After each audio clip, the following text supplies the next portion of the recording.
سارے مسائل تو چل رہے تھے, بٹ اوبیسلی میں وہی بات ہمیشہ کہتی ہوں کہ جانا جب پہاڑ شوق, آتے تو لانے سن بلاک, جہاں پر شوق کی بات ہوتی ہے نا وہاں پر یہ سب چیزیں سیکنڈری ہو صحیح جاتی ہیں, کیونکہ سب ہیل ہو جاتا ہے. جو یہاں کی ہیلنگ ہوتی ہے نا سب سے زیادہ امپورٹنٹ نہیں ہوتی نہیں ہے. سن برن اتنی جلدی ہیل نہیں ہوتا, لگا لیں سن بلاک. میں تو ویسے ہی کہہ رہا تھا آپ کی طرف آتے ہیں. اچھا, ہاں ہاں ضروری ہے, سن بلاک ایج لگا کا کے بھی جائیں. فیکٹر ہوتا ہے نا. حد ادب. آپ تو گلگت سے, آپ کے تو آسان رہا ہوگا خاصا.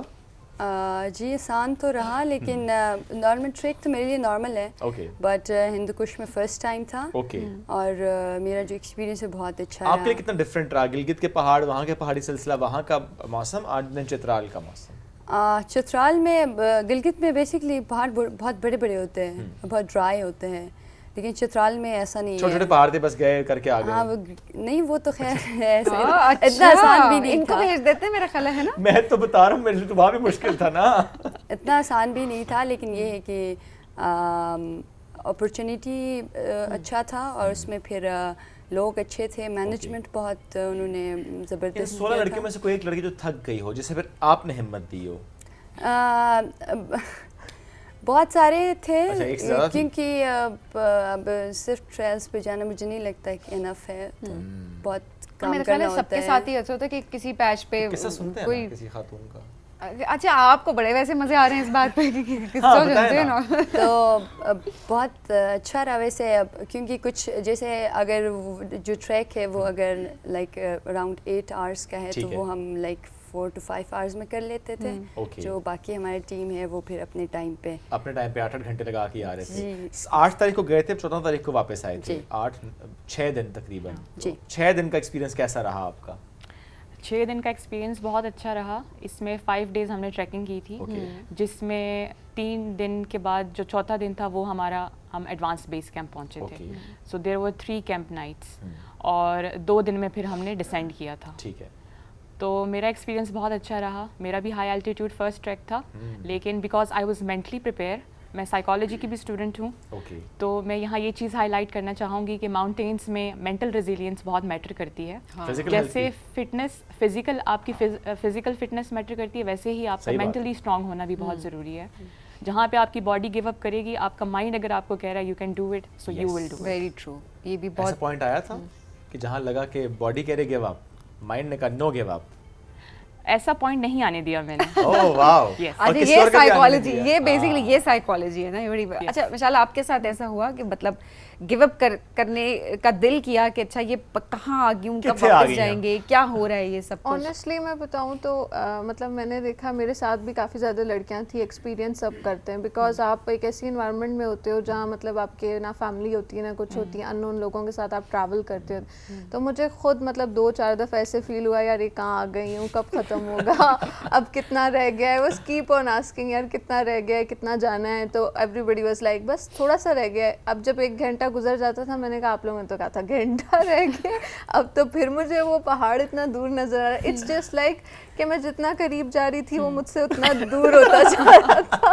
تو it was like very difficult for me, لیکن اچھا ایکسپیرینس تھا. لیکن آپ کے پاس کوئی اور آپشن نہیں ہوتا تھا, یو ہیو ٹو ریچ. آپ نے رات کو کیمپ میں ہی پہنچنا ہے, بیس کیمپ والی جگہ پہ پہنچنا ہے, آپ بیچ میں تو اسٹے نہیں کر سکتے. تو ایک موٹیویشن ہوتی تھی کہ آخر جب پہنچ جائیں گے تو پھر جا کے ریسٹ کریں گے. میں تو ایسے ہوتی تھی جیسے ہی پہنچتی تھی میں کہتی تھی ویئر از مائی کیمپ, میں جا کے سیدھا لیٹ جاتی تھی. میں کہتی تھی اب مجھے 2 گھنٹے سونے دو, اس کے بعد میں اٹھوں گی. اچھا, ریسٹ کتنا آپ لوگ ویسے بیچ بیچ میں کرتے تھے؟ ایٹ دا سیم ٹائم کیا ڈائٹ بھی فالو کر رہے ہوتے ہیں؟ بیکاز جب آپ ٹریک کر رہے ہوتے ہیں تو ڈائٹ تھوڑا سی ڈفرینٹ ہوتی ہے, آپ جس طرح سے نہیں کھا سکتے جس طرح سے یہاں پہ ہم سب کھا رہے ہوتے ہیں. بیف بریانی نہیں کھا سکتے؟ بیف بریانی کھا سکتے ہوں گے, لیکن ایک تھوڑی اماؤنٹ ہوتی ہے کیونکہ آپ سے پھر چلا نہیں جا رہا ہوتا. یہ بڑی ضروری چیز ہوتی ہے. ایسی ہی ہے بالکل.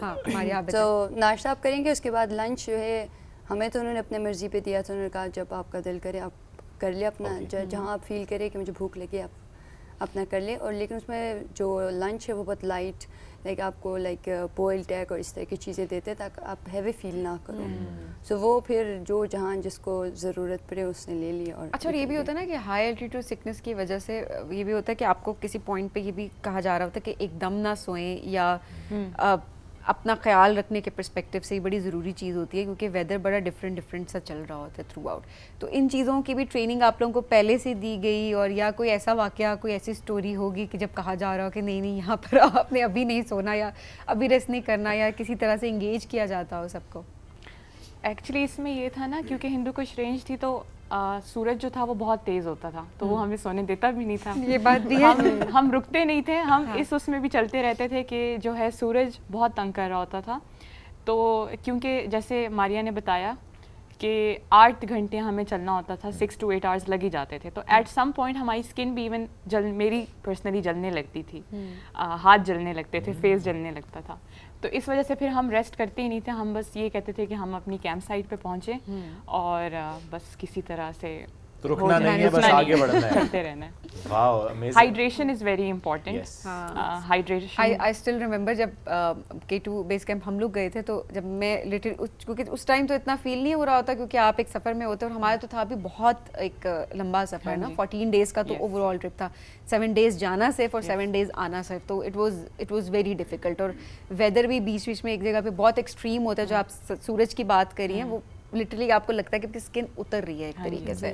اور پھر ایک ویدر ایسا آتا ہے جو اتنا ایکسٹریم ہوتا ہے کہ ایک دم سے اسنو فال ہے اتنی بری کہ وہ پھر وہ ایکسٹریمس کو مینیج بھی کرنا ہوتا ہے. جب میں واپس آئی تھی, آئی ریممبر, تو مجھے تھوڑا سا جب ہوش آیا تھا تو مجھے یاد ہے کہ جتنا میرے بازو ایکسپوز ہوتے تھے سن سے ہاتھ تک, وہ لٹرلی اس کے اوپر ایک برن ہوئی ہوئی لیئر جیسے کہ چولہے سے آپ کا بازو آگ سے جلا ہوا ہوتا ہے, جلن وغیرہ نہیں ہوتی تھی اس طرح کی.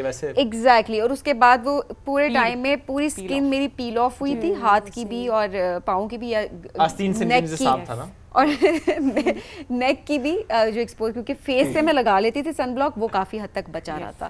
اس کو بھی لیکن ٹائم لگا, لیکن وہ واقعی ایکسپیرینس آپ کرتے ہیں اسکن واقعی پیل ہوتی ہے کچھ ٹائم میں, بٹ جو اسکن واپس آتی ہے وہ بڑی زبردست ہوتی ہے. اچھا مینٹل ہیلتھ کے لیے اس پہ K2 بیس کیمپ کر کے آئی تھی, نئی اسکن لے کے آئی ہے. نہیں وہ منہ کی نہیں ہوتی, ہاتھ کی وجہ سے ہاتھ پھر جل گئے ڈرائیو کر کر کے, اور بات ہے. اچھا مینٹل ہیلتھ, واپس آ کر آپ نے اپنی پرسنالٹی میں کتنا چینج فیل کیا؟ بیکاز اس طرح کے جو ٹرپس ہوتے ہیں وہ لائف چینجنگ بھی ہوتے ہیں.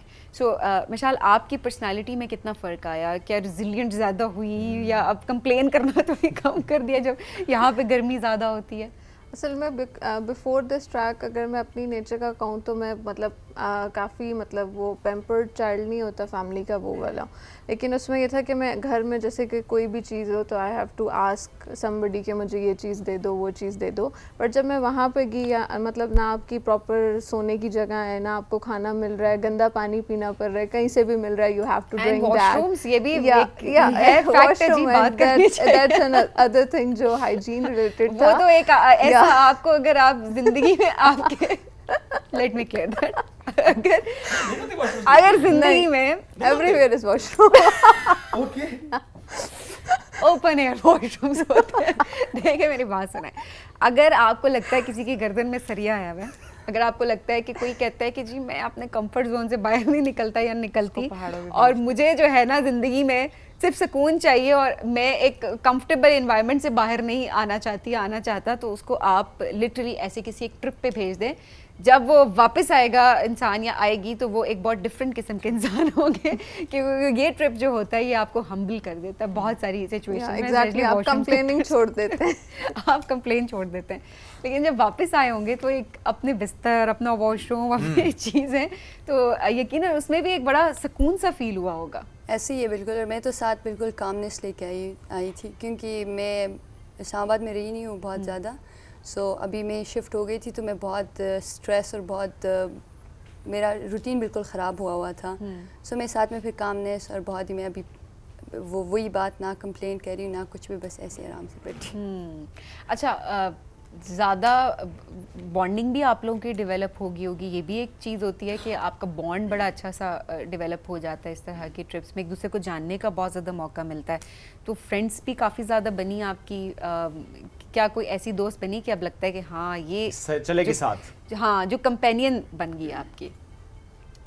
بالکل ایسا ہی ہے, بیکاز ہم 16 گرلس تھی and every one was from a different place.